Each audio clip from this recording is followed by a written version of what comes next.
What's up mga kalab? Kamusta po kayong lahat? At sa another vlog na naman po tayo dito sa OFCG channel. At nais ko muli magbahagi ng salita ng Diyos at isang mahalagang katanungan ang ating sasagutin. Ang sabi dito, paano po yan?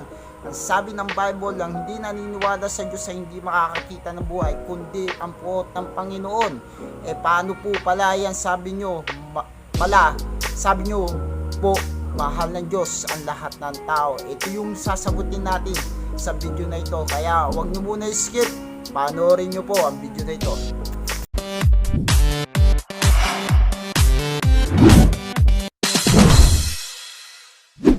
Lahat ng tao ay mahal ng Diyos. Balik tayo ngayon sa tinatawag na creation. Doon pa lamang sa creation mga kapatid sa Panginoon, ipinakikita na ng Diyos yung pag-ibig ng Panginoon. Bakit pinapakita na ng Diyos yung pag-ibig ng Diyos? Sa pasimula pa lamang, tingnan mo, pansinin mo yung na inuna ng Diyos yung langit at lupa at hindi yung tao. Inihanda na ng Diyos yung lahat ng pangangailangan ng tao, yung resources, pangangailangan ng tao, yung kakainin ng tao, yung aalagaan ng tao. Lahat ng mga bagay dito sa sanlibutan ay inihanda na ng Diyos bago likhain ng tao. Ganyan pinapakita ng Diyos ang kanyang pag-ibig kasi ganyan tayo kamahal. Ayaw ng Diyos na ang tao ay magutom.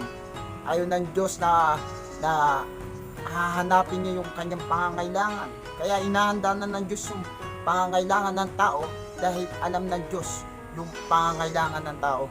Napakabuti ng Diyos sa hindi muna nilikha ang tao, kundi nilikha muna ng Diyos ang lahat ng pangangailangan tao, bagong tao. Sabi nga dito, isang mabuting Diyos na inihanda lahat ang pagkukunan ng tao. Lahat ng resources ibinigay ng Diyos. Doon pa lamang lahat na inahanda ng Diyos sa tao ay pinapakita niya ang pag-ibig at nilikha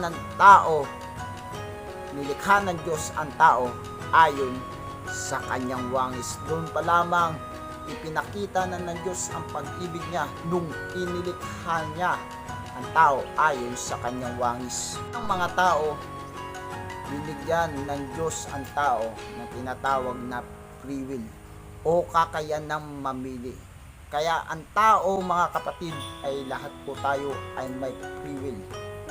Ito yung mahalagang katanungan ang nais natin sagutin, bakit yung hindi naniniwala ay mapupunta sa tinatawag na puot ng Diyos. Sabi nga dito, bakit hindi lahat ng tao hindi makakakita ng buhay? Dahil pinipili ng tao mabuhay ayon sa sarili niyang kalooban at hindi sa kalooban ng Diyos. Mga tao po mga kapatid ay may kakayanan po pumili ng paniniwala niya, kung papaniwalaan niya ba ang Diyos o hindi. Paniniwalaan niya ba si Jesucristo ang daan ng kaligtasan? Sabi ng John 14:6, ako ang daan ng katotohanan ng buhay, walang makakapunta sa Ama kundi sa pamagitan ng ating Panginoong Jesucristo.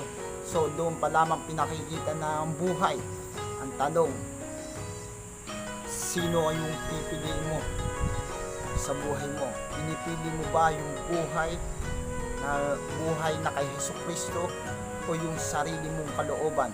Kaya nga dito sinabi na aklat ng Roma chapter 1 verse 18, sapagkat ang puot ng Diyos ay nahayag mula sa langit laban sa lahat ng kasamaan at kalikuan ng mga tao na sinasawata ang katotohanan at kalikuan, sapagkat nakikita tungkol sa Diyos ay hindi hayag sa kanila, sapagkat ito'y pinahayag ng Diyos sa kanila. Sabi dito, sapagkat ito'y pinahayag ng Diyos sa kanila. Verse 20, sapagkat ang mga bagay na hindi nakikita buhat palalangin ang sanlibutan ay nakikitang maliwanag, sapagkat tanto sa pamagitan ng mga bagay na ginawa niya, maging pangwalang hanggan niyang kapangyarihan at pagka-Diyos, upang siya ay walang may dahilan. Verse 21, sapagkat kahit kilala nila ang Diyos, siya ay hindi niluluwalhati nilang tulad sa Diyos at pinasasalamatan, kundi bagkos ni walang kabuluhan ng kanyang mga pagmamatuwid at mangmang nilang puso ay pinagpagdilim. Kaya ang mga tao, mga kapatid sa Panginoon, ay pinipili nila yung mga bagay na ayaw ng Diyos sa kanilang mga buhay. Alam na nila yung katotohanan na may langit at lupa, at alam nila na may Diyos na lumikha dito, ngunit pinipili ng tao ang mamuhay sa sarili nilang kalooban. Ayaw nang luwalhatiin pasalamatan ng Diyos. Pinipili nila yung sarili nilang mundo kesa mabuhay sa ating Panginoong Hesukristo. Ang Bible, nahahayag ang galit ng Diyos sa lahat ng gumagawa ng kasamaan, ng kalikuan. Bagamat kilala nila ang Diyos, ay hindi nila niluluwalhati ng Diyos. Bagamat bukang bibig nila ang Diyos, pero malayo sa kanilang mga puso at ayaw tanggapin ang katotohanan sa kanilang mga buhay. Nakakalungkot sa ating panahon na ang tao ay hindi nila talaga natututunan na manalangin, pasalamatan ng Diyos, maglingkod sa Panginoon. Pinipili na nila na mabuhay sa mga temporary kaysa mabuhay sa pangwalang hanggang buhay. Pangalawa, ito kung bakit ayaw sumunod, ayaw nilang makilala ang Panginoong Jesucristo, dahil ayaw nilang sundin ang salita ng Diyos, at ayaw rin nila sa salita ng Diyos dahil ayaw nilang bitawan ng kasalanan. So mga kapatid, kung bakit hindi makakita ng buhay na walang hanggan ang karamihan, o hindi makakakita ng buhay sa ating Panginoon Jesus, dahil ayaw rin ng tao bitawan yung tinatawag na kasalanan. Mga kapatid, ang kasalanan, ito yung naghihiwalay sa Diyos at sa ating mga buhay. Ang sabi ng Biblia, sapagkat ang kabayaran ng kasalanan ay kamatayan. Dumarating sa tao ang kamatayang spiritual dahil pinipiling ng tao mabuhay sa tinatawag na kasalanan. Ang tanong, nabubuhay ka ba sa makasalanang mundong ito, o nabubuhay ka para kay Kristo? Kaya nga dito sinasabi ng aklat ng Juan Kapitulo 3 talatang 19, at ito ang katulan na parito ang ilaw sa sanlibutan. Inibig pa ng mga tao ang kadiliman kaysa sa ilaw, sapagkat masama ang kanilang mga gawa. Ibig sabihin, ayaw ng tao iwanan ang gawang makasalanan. Alam mo ba ang gawang makasalanan? Amen? Yung paggawa ng madidilim na madidilim na pamumuhay. Alam mo, sa kadiliman hindi mo makikita ang liwanag. Ito yung katotohanan na ginagawa ng tao, yung ayaw ng Diyos, ang gawa ng kadiliman, mga gawa ng makamundo na ayaw ng Diyos sa buhay natin. Verse 20, sapagkat ang bawat isa'y gumagawang masama at napupuot sa ilaw. Ibig sabihin ng ilaw, ang tinutukoy dito si Jesus. Napupuot sila sa ilaw at hindi lumalapit sa ilaw upang huwag masaway ang kanyang mga gawa. Amen. Kapag tayo mga kapatid ay lumalapit sa ating Panginoong Jesucristo, siya ang ilaw ng sanlibutan, at lumalapit tayo sa Panginoon, nahahayag yung ating mga gawa sa harapan ng Diyos. Nililinis to ng ating Panginoong Jesucristo. Verse 21, datapat ang gumagawa ng katotohanan ay lumalapit sa ilaw upang mahayag ang kanyang mga gawa na ginawa sa Diyos. Amen. Inihahayag ito ng ating Panginoong Jesucristo. Sinasabi ng tao, masakit ang salita ng Diyos. Ito yung totoo. Masakit talaga ang salita ng Diyos. Alam nyo bakit masakit ang salita ng Diyos? Dahil ayaw nilang tanggapin ang katotohanan. Ang katotohanan na magpapalaya sa ating mga kasalanan. Sabi nga ng John chapter 8 verse 32, ang katotohanan ang sinasabi ko sa inyo. Ang katotohanan ang magpapalaya sa inyo. Mga kapatid sa Panginoon, kahit masakit ang salita ng Diyos sa buhay natin, ito ito naman yung nagpapalaya sa ating mga kasalanan.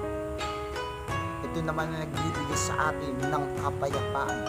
At ito naman yung magbibigay sa atin yung pangwalang hanggang buhay. Dahil mahal nga ng Diyos ang tao, ayaw ng Diyos na tayo ay malubog sa kasalanan.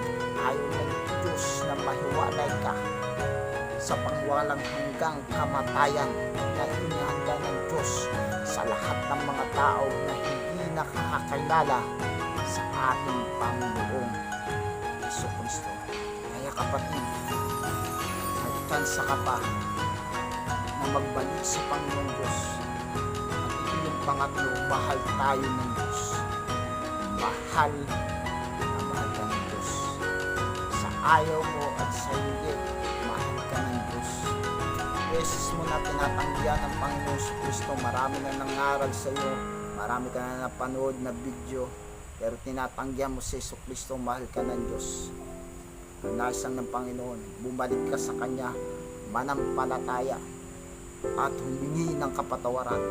Alisin mo na sa puso mo yung tanggihan si Jesus, dahil kumakatok si Jesus sa puso mo. Ayaw ng Diyos na maging huli pa ang lahat sa iyong buhay. Kung bakit tayo nabubuhay, dahil gusto ng Panginoon Jesucristo ang lahat ng tao ay magsisi at manumbalik sa Kanya biyaya, manumbalik sa ating Panginoon Diyos. Kaya nga sinugo ng Diyos ang Kanyang anak, walang iba kundi ating ang Panginoong Jesucristo. Sinugo ng Diyos si Jesus para maligtas ka. Ito yung magandang verse na ibibitawan ko sa iyo dahil mahal na mahal ka ng Diyos. Sabi ng John chapter 3 verse 16, sapagkat gayon na lamang ang pagsinta ng Diyos sa sanlibutan, ibinigay niya ang Kanyang bugtong na anak upang ang sino man sa Kanya sumampalataya hindi mapahamak, kundi magkaroon ng buhay na walang hanggan. Biruin mo, ibinigay ng Diyos ang Kanyang anak para maligtas ka lamang. Nais ng Panginoong Diyos, sumampalataya ka sa Kanyang anak na si Jesucristo. And verse 17, sapagkat hindi sinugo ng Diyos ang anak sa sanlibutan upang hatulan, kundi upang ang sanlibutan ay maligtas sa pamamagitan niya. Kaya ka nga nabubuhay. Kaya ka nabubuhay dahil gusto ng Diyos na sumampalataya ka sa Kanya. Ikaw at ako, manumbalik tayo sa Kanya. Hindi tinitingnan ng Diyos yung mga nakaraan mo, at tinitingnan ng Diyos kailan ka hakbang. At tinitingnan ng Diyos kailan mo tatanggapin si Jesus sa buhay mo. Kapatid, pwede ba kita maanyayahan sa maikling panalangin? Ito'y pagtanggap mo sa ating Panginoon Jesucristo. Panginoon Diyos, maraming salamat sa mga mensahe mo. Hinihingi ko po ang iyong kapatawaran sa aking buhay. Inisin mo ako ng iyong banal na dugo. Nagsisisi sa mga nagawa kong kasalanan sa simula ko na magkaisip hanggang sa kasalukuyang ito. Panginoon Jesus, tinatanggap kita bilang Panginoon at sariling tagapagligtas ng aking buhay. Manahanan ka sa aking puso at isulat mo nga po sa aklat ng buhay ang aking pangalan upang sa iyong muling pagbabalik ay makasama mo sa buhay na lang. Maraming salamat sa pangalan ni Jesus. Amen. Kapatid, mahal na mahal ka ni Jesus. God bless you.